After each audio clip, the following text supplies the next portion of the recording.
Hello সবাইকে আমার চ্যানেলে তোমাদের আরও একবার স্বাগত।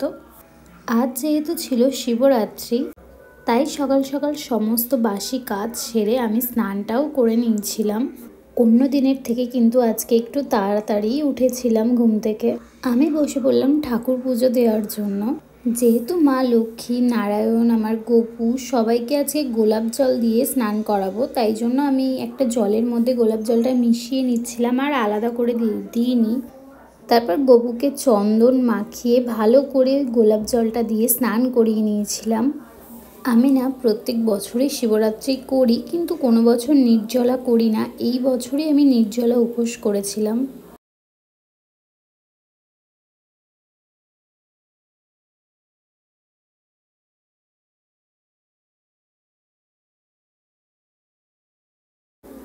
দেখো, আমার গপুকে ভালো করে গা মুছিয়ে ওকে আমি একটা নতুন জামা পরিয়ে দিয়েছিলাম। এই জামাটা পরে ওকে কেমন লাগছে অবশ্যই কিন্তু আমাকে জানিও। জামাটার সাথে ম্যাচ করে একটা নতুন হারের সেটও পরিয়েছিলাম। মা আগের দিন ওর জন্য একটা নতুন মুকুট কিনে এনেছিল, সেটাই আমি এখানে পরিয়ে দিয়েছিলাম। আর দেখো কি সুন্দর লাগছে ওকে দেখতে। গপুকে সুন্দর করে সাজিয়ে দেওয়ার পর নারায়ণকেও স্নান করিয়ে গা হাত পা ভালো করে মুছিয়ে ওনাকেও আমি নতুন জামা পরিয়ে দিয়েছিলাম। সন্ধেবেলা 6:30টার দিকে যে প্রহরের টাইমটা পড়েছিল, আমি কিন্তু সেই প্রহরের টাইমেই জল ঢেলেছিলাম। তাই সকালের দিকে শিব ঠাকুরকে ভালো করে ঘি মাখিয়ে স্নান করিয়ে নিয়েছিলাম। ঘি মাখানোর পর যেহেতু একটু তেল তেল করে, তাই জন্য আমি ভালো করে শ্যাম্পু দিয়েও আবার শিবলিঙ্গটাকে ধুয়ে নিয়ে আবার ভালো করে জল দিয়ে পরিষ্কার করে নিয়েছিলাম। ভালো করে মুছিয়ে ওনাকে ওনার জায়গায় আমি বসিয়ে দিয়েছি।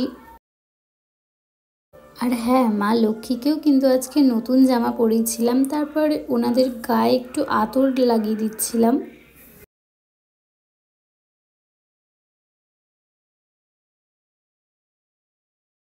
আর গপুকে না যতবার দেখছি ততবারই খুব মিষ্টি লাগছিল। দেখো,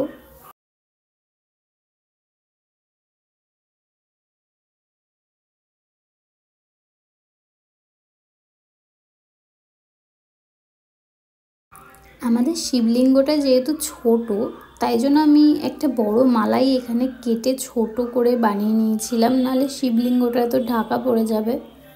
তারপর প্রহরের টাইমে শিবের মাথায় ফুল, বেলপাতা, মালা সব কিছু দিয়ে আমি শিবরাত্রির জল ঢালি।